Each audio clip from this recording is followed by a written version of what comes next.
সকাল সকাল তোমাদের সামনে চা হাতে নিয়ে আসছি।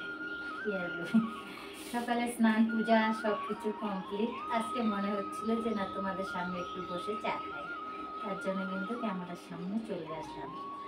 আর আজকে চা আর হলো চিড়া।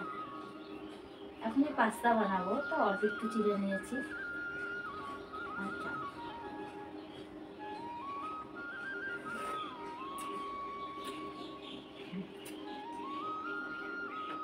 জানো তো বন্ধুরা, আজকে কিন্তু আমার প্রচুর চাপ আছে। কি আর বলি তোমাদের, আজকে হলো ছেলে মেয়ের পছন্দের পিঠাটা বানাবো। এর আগের দিন তো পিঠা বানিয়েছিলাম, সেটা তো ঠাকুরকে দেওয়া হয়েছে, আর ঘরের বাচ্চা কাচ্চা কিছুটা খেয়ে নিয়েছিল। তো আজকে আবার ওদের পছন্দের পিঠা, আর সেই জন্যই সকালবেলা সমস্ত কাজ করে নিয়ে স্নানটা করে নিলাম। আর স্নানটা করে ঠাকুরের কিন্তু পূজাটাও দিয়ে দিয়েছি, কারণ এইসব কাজ করতে গেলে কিন্তু অনেক সময়ের দরকার। জানোই তোমরা যারা যারা পিঠা বানিয়েছো যে কতটা সময়ের দরকার। এর জন্য কিন্তু আগে বড় কাজটা করে নিয়েছি, যেটা নাকি আমার পূজা। তো সেটা কমপ্লিট করে এই যে চলে আসলাম রান্নাঘরে। আর রান্নাঘরে এসে এখন একটু ছেলে মেয়ের জন্য আর কি পাস্তা বানাবো। ওদের পেটটাও তো ভরানোর দরকার আছে, না হলে তো ম্যামা করতে থাকবে। তো এর জন্য আর কি পাস্তা বানাচ্ছি। আর জানোই তোমরা, আমাদের ঘরে আত্মীয় স্বজন আছে, এখনও যায়নি, তো এর জন্য অনেকটাই চাপ। আর আত্মীয় স্বজন থাকাকালীন যদি পিঠা বানানো যায় তাহলে আর কি অনেকটাই চাপ হয়, আর তার মধ্যে একা হাতে সব কিছু করা।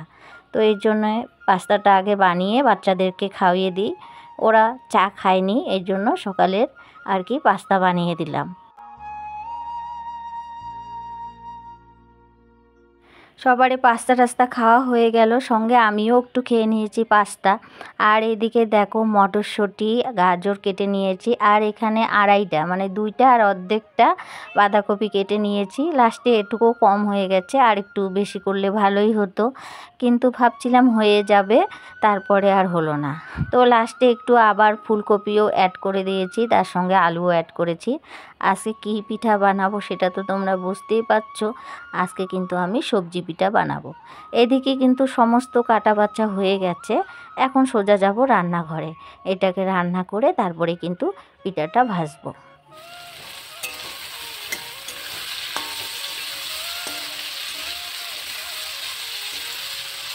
আর যে কথা সে কাজ, এই যে চলে এসেছি রান্নাঘরে। রান্নাঘরে এসে এই যে এখানে ফুলকপি মটরশুঁটি গাজর আলু দিয়ে ওগুলো সব ভাজা করে নিচ্ছি। আর বাঁধাকপিটা কিন্তু ভাপিয়ে নিয়েছি, যেহেতু অনেকগুলো বাঁধাকপি, এর জন্যই। আর বাঁধাকপিটা যদি ভাপানো যায় তাহলে অনেকটা তাড়াতাড়ি হয়ে যায় বাঁধাকপি। আর এদিকে সবজিটাও আমার হয়ে গেছে, তারপরে কিন্তু চালের গুঁড়া আটা সহকারে আমি কিন্তু পিঠা বানানোর জন্য সব কিছু রেডি করে নিয়ে বসে পড়েছি। আর সঙ্গে কিন্তু ভাস্তাকেও ডেকে নিয়েছি। আমার ভাস্তা কিন্তু অনেক সুন্দর কাজ করতে পারে, তো বললাম যে চলে আয়। তো এর জন্য কিন্তু হাতাহাতি আর কি করে নিচ্ছি। আর এদিকে আমি আমার বড় মেয়েকে বলছি একটু ক্যামেরাটা করে দে। আর এই ক্যামেরা করতে এসে যে কত কিছুই ফ্যাতলা বাড়ছে তার কোনো ঠিক নেই, তো সেটাও তোমাদেরকে শোনাবো, তোমরাও একটু শুনে নাও ওর কথা। এদিকে সবজি দেখতে পাচ্ছ, আর এদিকে আমার মাম্মি, আর এদিকে জুতোর দোকান অনেক পেছনে দেখো সবজি। এদিকে আমার ভাইও পিঠা বানাচ্ছে, এদিকে আমার মিষ্টি মাতারানী। মারে প্রচুর, মুখ দেখে বোঝা যায় না যে এত বাড়িতে ডাং খাই আমরা। মুখ দেখে বোঝা যায় খুব সাদা সিধা সরল, কিন্তু ডাং প্রচুর পড়ে। এই মুখের এই খুবসুরতির পেছনে লুকিয়ে আছে মা ভদ্রাকালী। আর সবাই শুনলে তো আবার বড় মেয়ের কী কথা, আমি নাকি ভদ্রাকালী। যাই হোক বন্ধুরা, এই যে এখন অর্ধেক সবজি পিঠানো বানানো হয়ে গেছে, আর তারপরে আর কি গ্যাসটা ধরিয়ে দিলাম। এখন তেল ঢেলে নিচ্ছি। তেলটা গরম হতে হতে আরও কিছু সবজির পিঠা কিন্তু আমরা বানিয়ে নিতে পারবো। আর সবজি পিঠা ভাজা অনেকটাই সহজ, একবারে অনেকগুলো পিঠা ভাজা যায়। এই জন্যই কিন্তু অর্ধেক পিঠা বানানোর পরেই কিন্তু আমি গ্যাসটা ধরিয়ে দিয়েছি। আর এই যে দেখো ওটুক বাকি আছে, ওটুক কিন্তু আমি পিঠা আর কি ভাজতে ভাজতে আমি কিন্তু ওটুক বানিয়ে নেব। ভাজতে কয়েকটা হেল্প করে দিয়েছে, তারপরে যেহেতু বাচ্চা মানুষ ও কিন্তু খেলতে গেছে। তো এই যে তারপরে যেগুলো করা ছিল সেগুলো কিন্তু সব আমি একা হাতেই করে নিয়েছি।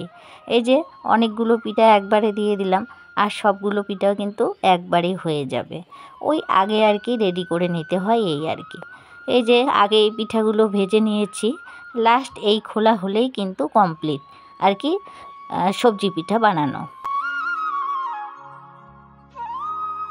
আর এই যে দেখো এখানে কিন্তু দুধ পুলির জন্যে আমি একদম দুধ পুলির আর কি সব কিছু রেডি করে নিয়ে একদম বানিয়ে ঠানিয়ে একবারে তোমাদের সঙ্গে শেয়ার করে নিচ্ছি। এটা আমার ছেলে মেয়ের খুব পছন্দ দুধ পুলি। আর এই যে দেখো আগে কিন্তু খেজুরের গুড় দিয়ে কিন্তু আমি দুধটাও বসিয়ে রেখেছি যেন তাড়াতাড়ি হয়, তবু কিন্তু তাড়াতাড়ি হয় না, পিঠা ভাজতে কিন্তু অনেকটাই সময় লাগে। তো এই যে দেখো এদিকে সব রেডি করে নিয়ে আর কি তোমাদেরকে দেখাচ্ছি। আর আজকে দুধ পুলি যে বানাচ্ছি ওটার মধ্যে আর কি নারকেল আর কি দেওয়া, আর দুধ পুলি ওই পুরটা নারকেলের হলে আমার ছেলেমেয়ের খুব পছন্দ। কারণ যেহেতু আমাদের গরু আছে, দুধ মানে ক্ষীর এগুলো খেতে খেতে আমার ছেলেমেয়ের অতটা ক্ষীর পছন্দ না, খায় আর কি, কিন্তু নারকেলটা বেশি খাওয়া হয় না। তো এই জন্য পিঠা ভাজলে কিন্তু আমি নারকেল দিয়ে আর কি দুধ পুলিটা করে থাকি।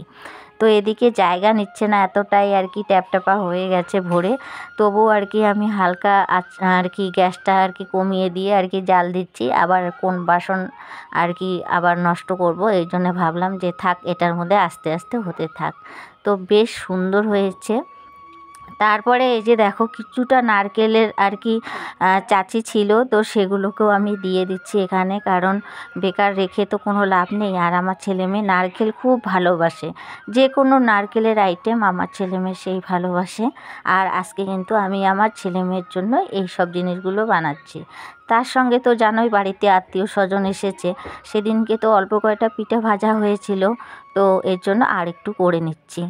আর এরকম ঠান্ডার দিনে মাঝে মধ্যে কিন্তু পিঠা খেতে বেশ ভালো লাগে। আর তোমাদের সঙ্গে কথা বলতে বলতে দেখো কি সুন্দর হয়েছে পিঠাটা আমার। তো বন্ধুরা আজকে দিনে ভিডিওটা এডিট করছি, কালকে একদমই সময় পাইনি, তো এর জন্য বাইরের আওয়াজ আর কি পাওয়া যাবে, একটু মানিয়ে নিও। আর ভিডিওটাও এখানে শেষ করছি। ভিডিওটা যদি তোমাদের ভালো লাগে প্লিজ লাইক কমেন্ট সাবস্ক্রাইব করে দিও। সবাই ভালো থেকো, সুস্থ থেকো, আবারও দেখা হবে নেক্সট ব্লগে। ততক্ষণ পর্যন্ত সবাইকে টাটা, বাই বাই।